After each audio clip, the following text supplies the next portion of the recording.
Good morning, everyone. I decided to go ahead and make another full day video today and start off this one by, well, first of all, I want to point out that while I have gone into the farm a couple of times, 2 to 3 times, I have slept every night out in the wilderness for 8 days now. So that's cool. Tomorrow they are doing kind of a little work party on the farm, kind of getting the farm ready for spring. And so I think I'm going to go in at some point and I have to be there tomorrow morning around 10. So I don't know, maybe I'll sleep there tonight or walk in the morning. But basically, I want to talk a little bit about how I feel this morning after yesterday. Might be the only day that I only ate coconut butter. I think the other days I ate some other things. A couple of days I ate some coconut butter mixed with Purium, like a protein shake type thing. And I'd say today, the next day after eating just coconut butter, I feel like I fasted yesterday. So I feel there's like a lightness in the morning, but also when you don't get carbohydrates in a day. So I found that, and other biohackers have found that, like taking a carb, like maybe a spoonful of raw honey or something like that before bed, helps with sleep because it gives the body the things it needs to do all the processes it's going to do.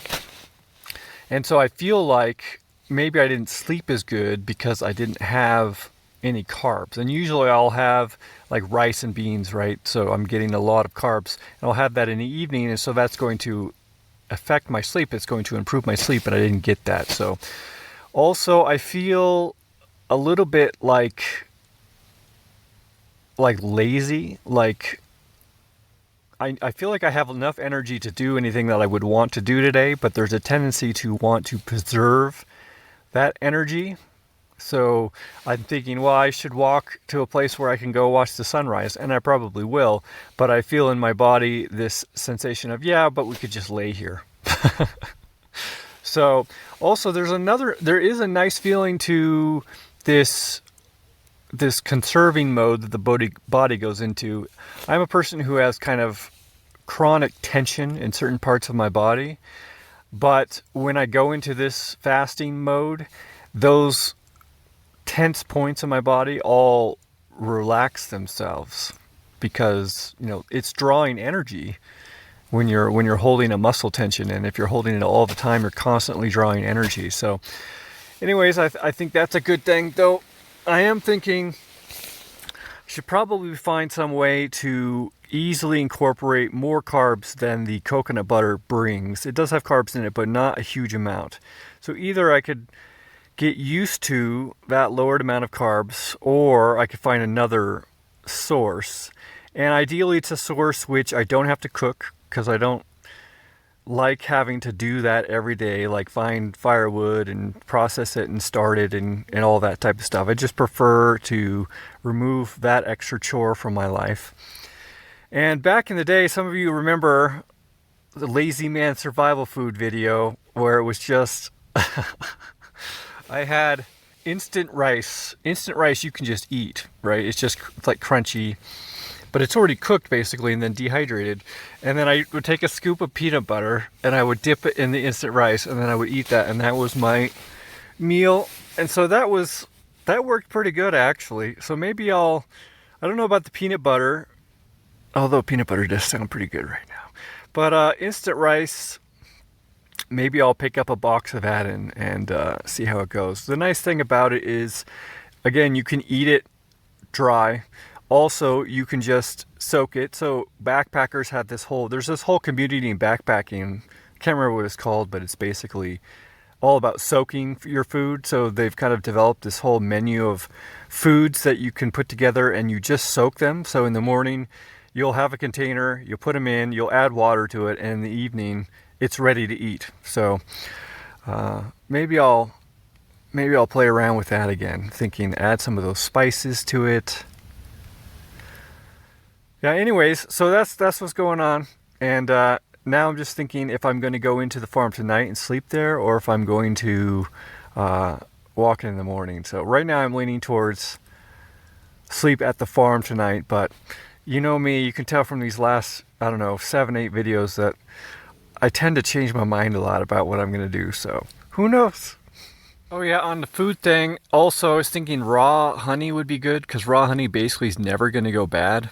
And it comes in giant buckets, just like the coconut butter. In fact, the same company that sells the coconut butter sells raw honey.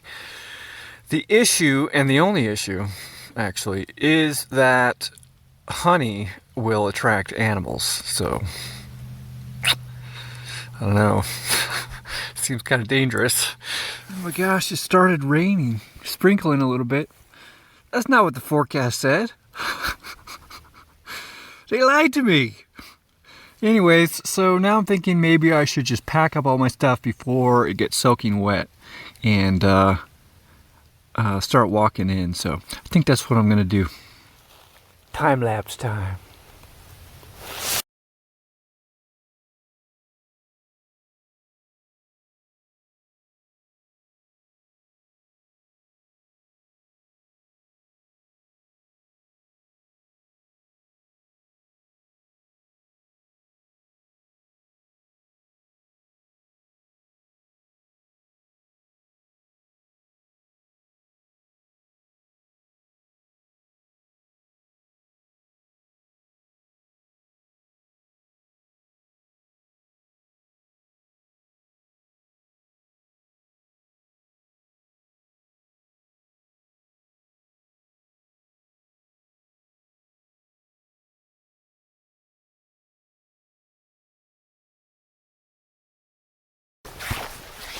Oh, packing sure takes a lot of time and effort, which is why once I set up camp, I generally don't like to move places. So, anyways, I have backpacked with some guys who walked the PCT. This is like a trail that goes from Canada to Mexico, or vice versa, depending on how you're looking at it. But basically, you know, they have to pack up every single day because they got to walk 10, 15, 20 miles every day. And so I was watching how they packed, you know, and they just shove everything in their backpack and go, right? They don't put it in stuff sacks, which would be possible once the winter's over. So once the winter's over, then the pack up time will be much quicker, much less effort, and much less of a thing which disencourages me from, you know, continually moving from place to place. So anyways, I'm going to go ahead and move in. I don't know if you noticed, but I also put the tarp in the roll. So last time the roll just had the sleeping pad, the bivy sack, the summer sleeping bag, but now it also has the tarp. And the tarp pairs with the summer sleeping bag, which is also a coat.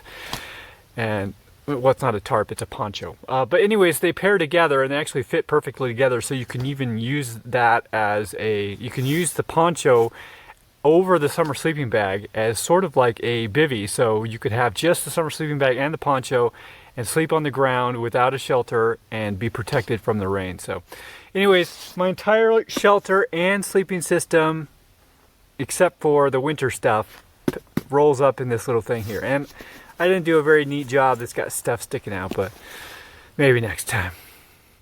And I'm gonna leave these two guys here. I'm gonna hide them a little better than this, but basically this one on the left has never been opened, so it's not gonna have any scent. I'm gonna hide it separately from this one as just an experiment about animals. I'm gonna close that one up, but you know, it's been opened, so it might have a little bit of scent on it, so we'll see if there's a difference in how animals are drawn to it. And we're off. All right, back at the farm.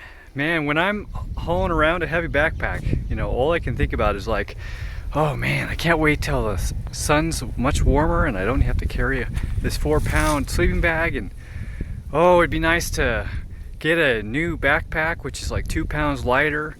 And anyways, I'm always thinking about how to really lighten everything, because you know, I'd like to do some long distance traveling, but you know, with a heavy backpack, it's just not very comfortable and it makes it kind of miserable. So Anyways, unfortunately all the ultralight stuff is fairly expensive, and especially if it's durable ultralight stuff. A little bit of an oxymoron, but you can find some stuff like that, but it's, like I said, super expensive. So anyways, I'm gonna set up the solar oven, not my little one, but actually a big hefty duty one, to get some rice and beans going, and then I might make some popcorn. So here's that solar oven I was talking about, and it's folded down state. You can see it's got a nice adjustable thing to adjust the angle, which you'll need to do depending on the season. In the winter you have to have it all the way up because the sun is lower on the horizon. And then these, let's see if I can do it with one hand. Oh, I can't even see. Okay, here we go. Oh, that was easy. So that's the solar oven all deployed, and it's got a little thermometer. It's got a glass thing. This one's old, so it's kind of falling apart. And then inside it has this thing that you set your stuff on so that it will be level no matter what angle you put it at.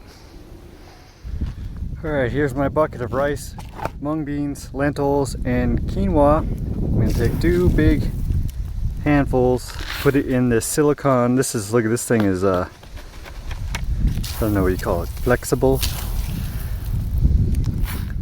And then I'm going to add water to that and put this lid on and put it in the solar oven. And there it is. I'm going to close this lid and basically just leave it there, come back and check it and rotate it to the sun. This thing in the middle of winter can get up to like 350 degrees easily, as long as it's sunny outside. So I highly recommend one of these things if you're stationary. Very useful.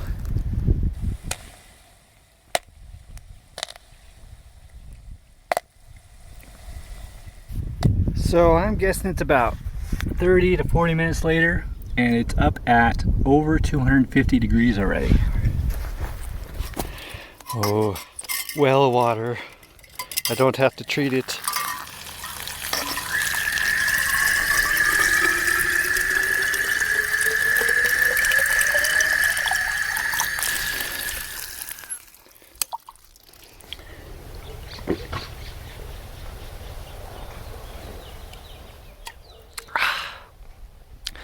Modernity does have its benefits. After 2 batches of popcorn, now I'm going to use these hot coals and fuel I have to heat some water, because I'm going to make 2 batches of rice, beans, lentils, and quinoa. Today is a carb refeed day. So we got some packages today. These are not specifically gifts from people, though some of this does come from probably funds that people have donated, though I would guess most of this is from cryptocurrency that I earned on the Hive blockchain. So we got a mysterious black flat package. Ooh, it's a titanium grill. It's only 4 ounces. So this will be useful for cooking over an open fire with coals underneath, or even flames coming up. And I could put like my pot on one side and maybe a couple of prickly pear cactus fronds, or maybe even just fill this whole thing up with cactus fronds. And or, you know, if I get desperate, then I can fish, and I could cook fish on this. So anyways, this thing's super sturdy, super lightweight, so cool. I'm looking forward to trying this out. Then I watched some video that was talking about the, I think, 12 cell salts, and I'm like, well, that sounds interesting. So I bought some cell salts. It's like a homeopathic type thing. So anyways, this is a giant thing of cell salt tablets. They come in these tiny little white things, which dissolve like instantly in your mouth. And then I got this. So my current ridge rest, Thermarest ridge rest, is about 5 inches longer, wider, and that was catching on things when it was strapped to the bottom of my backpack, so I figured it'd be better if I had a more narrow one. So that's why I got this. I am a little bit worried that sleeping on my side will be more difficult, but I think it'll be fine. And I'm still wondering whether I'm going to cut this in half. I might keep it at full length, but we'll see how that goes. Let's check in on our food here. Look at that. That's maybe, I'd guess 2 hours, maybe not even 2 hours later. So that's pretty close to being ready. I'm gonna leave it here for a little longer. So here's the one that was in the solar oven, and everything, even the mung beans, which tend to be hard when I boil with the fire, everything is super soft, right? And basically it took no effort. So if you've got sun where you are, solar ovens are the way to go.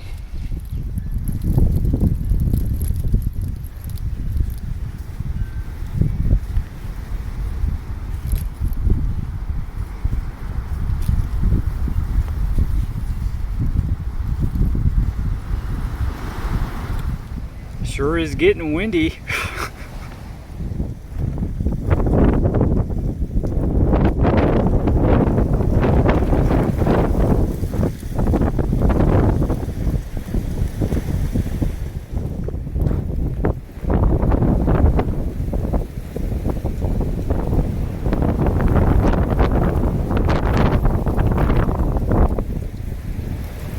So I think it's interesting that the hot tent, while it stays up there, it looks like it's more affected by the same wind than the actual poncho shelter setup I have here, because it's actually very stable setup.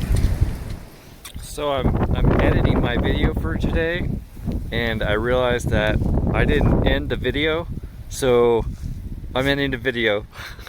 Good night. Thanks for watching. If you like this video, please consider sharing it.